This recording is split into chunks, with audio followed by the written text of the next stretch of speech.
Good afternoon, everyone, and welcome to our weekly field hockey chat with Penn State field hockey head coach Char Morett-Curtiss. Char, as always, thanks for joining us today. Well, my pleasure. Love to be here. Yeah, so great game this past weekend. I mean, one game, well played, high pace, good opponent, and a good win. And I thought from watching it, it put our girls in a position to have to face a little bit of adversity again, not panic. And boy, they seemed steady and steadier as the game went on. If you can just give us your kind of overthoughts on the St. Joe's game. Yeah, well, I was really pleased with the way we started that first quarter. I felt like we really controlled the possession and really felt that we had some great attacking buildups into the circle. We got in their circle probably about like 12 times, but, just didn't get the result, didn't get the ball in front of the cage to really be a threat on goal. I felt, again, like what you said, St. Joe's was a formidable opponent. They were very competitive, very fast, very organized. Unfortunately, we had a couple defensive breakdowns that really led to their 2 goals, but I felt overall that we did a really nice job of controlling the play for most part. And then, putting that first goal in, Emma, right before the half was key. Yeah, it was, because, we knew that we were doing a lot of good things, but not getting the results. So felt good about the energy at halftime, with that goal getting knocked in. And then, just said to them, look, we need to have a strong start for the third quarter, similar to our first quarter, but let's be a little bit more aggressive on our press and our just attack the circle with a little bit more speed.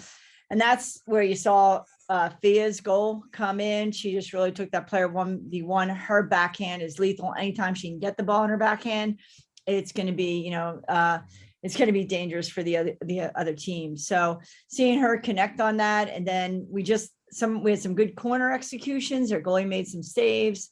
And then just that great play by Fia Menino coming around the what a pass. sideline. Yeah. I mean, and then Fia setting up her positioning to tip that in was just beautiful. I thought that our defense, at times we had a little bit of disorganization, but I felt that they got back on track towards the end of the game. And talk a little bit about Sophia Menino. This is a freshman.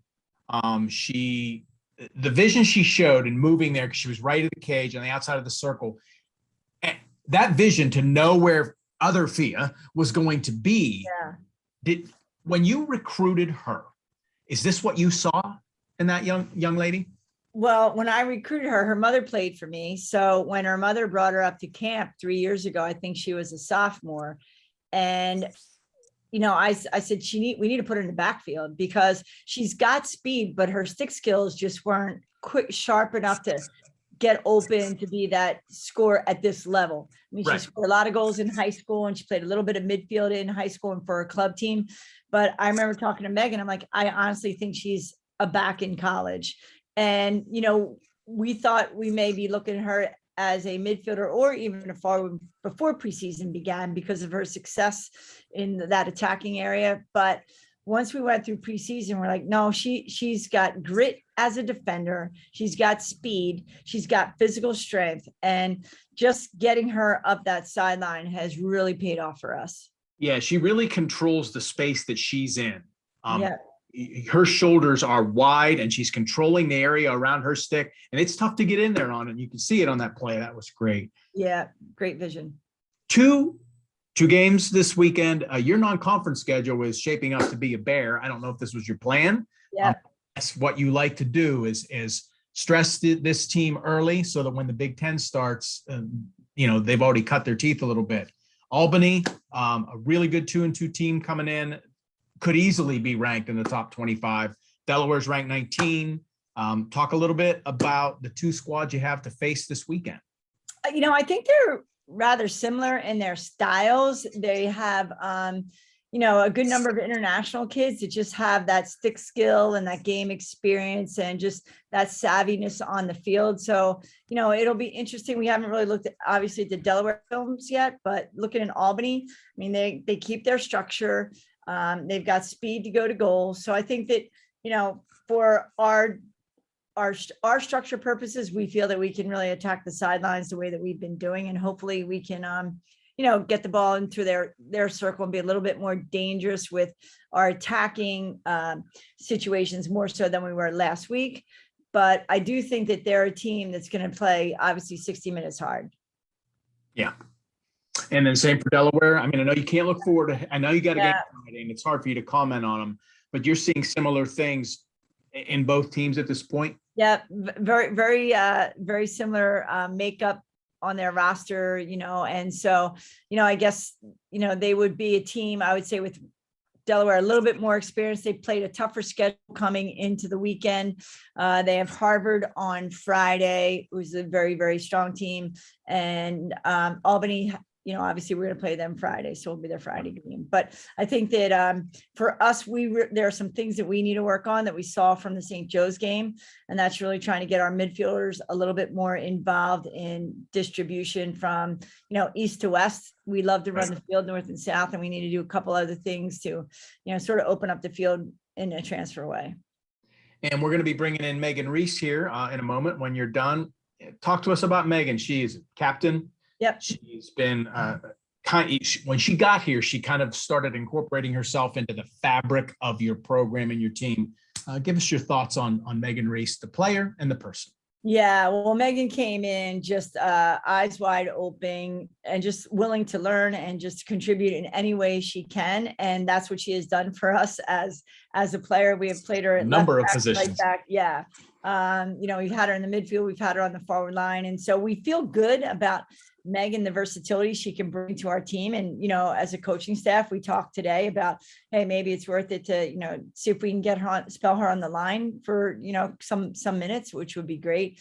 But I think just Meghan, the person being elected captain by her teammates, speaks volume of the type of teammate that she is. She's just a very caring person out there. She's always supporting the team. She is willing to do whatever it takes for this team. That's how much she cares about the team. And so, when I talked to her about playing different positions, she's like, whatever you need. So, she's got a lot of speed. She's got a lot of aggressiveness. So we want to make sure that we're channeling that in the right position for her.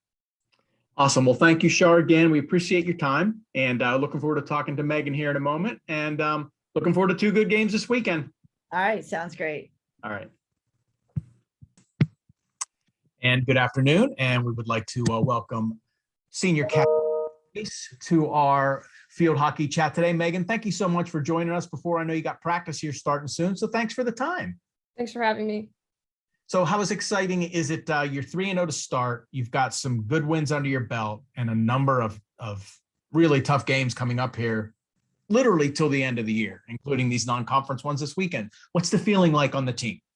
Everyone's just super excited. I mean, 3-0 to start, like, it's been a while. I think it's been a few years since we started 3-0. So I think as a team, just coming out, knowing that we're capable of doing that and working together is just really awesome. And then looking forward to the rest of our season, I think we're focused on taking it weekend by weekend.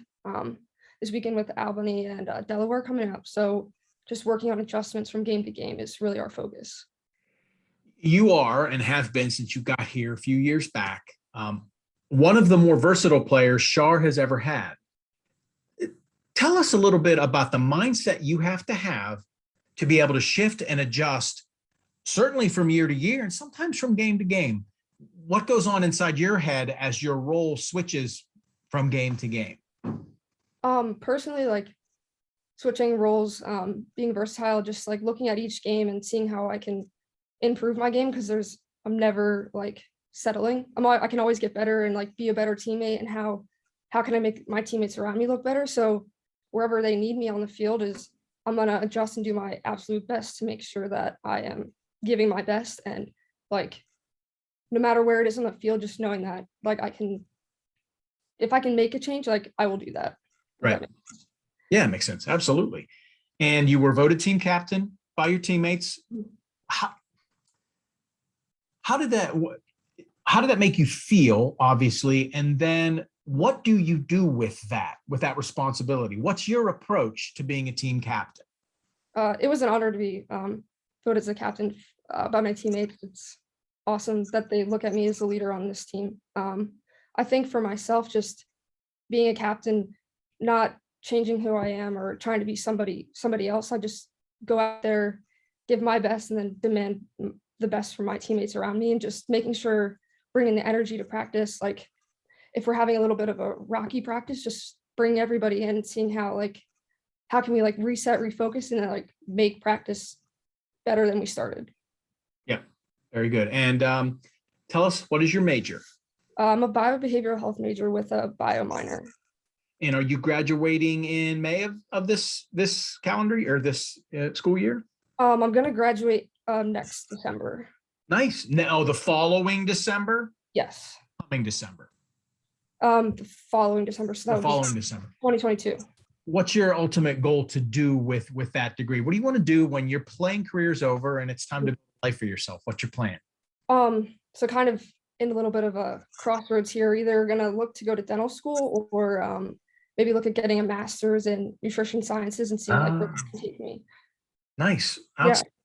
All right. Well, I want to thank you for joining us today, especially with such a tight turnaround to get out on the practice field. I really do appreciate it, and really looking forward to 2 games this weekend. Thank you, Megan. Awesome. Thank you.